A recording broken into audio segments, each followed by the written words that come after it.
If you're harmless, you're not virtuous. You're just harmless. You're like a rabbit. A rabbit isn't virtuous. It just can't do anything except get eaten. It's not virtuous. If you're a monster and you don't act monstrously, then you're virtuous. But you also have to be a monster. Well, you see this all the time. Harry Potter's like that too. It's like he's flawed, he's hurt, he's got evil in him. He can talk to snakes, man. He breaks rules all the time. All the time. He's not obedient at all. But, he has a good reason for breaking the rules. And if he couldn't break the rules, him and his little clique of rule-breaking, troublemakers, if they didn't break the rules, they wouldn't attain the highest goal. So it's very peculiar, but it's a very, very, very, very common mythological notion. The hero has to be a monster, but a controlled monster. Batman is like that, it's everywhere. It's the story you always hear.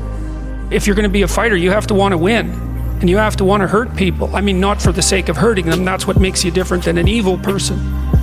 But you have to have that capacity. You have to develop that. And that's the step on the way to enlightenment, weirdly enough, because that isn't what people think. But the young men really need to hear this more, I think, is that you should be a monster.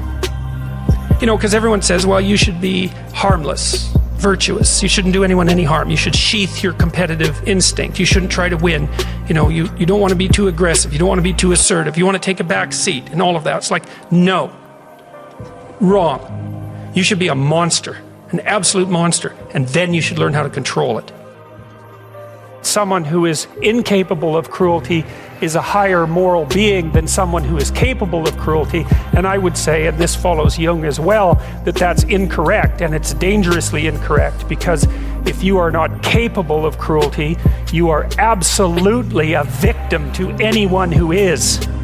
And so part of the reason that people go watch anti-heroes and villains is because there's a part of them crying out for the incorporation of the monster within them, which is what gives them strength of character and self-respect, because it's impossible to respect yourself until you grow teeth. And if you grow teeth, then you realize that you're somewhat dangerous, or maybe somewhat seriously dangerous, and then you might be more willing to demand that you treat yourself with respect and other people do the same thing.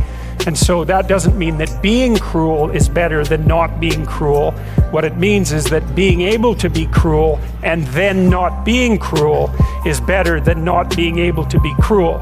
Because in the first case, you're nothing but weak and naive.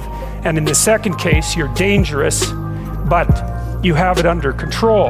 And a lot of martial arts concentrate on exactly that as part of their philosophy of training. It's like, we're not training you to fight. We're training you to be peaceful and awake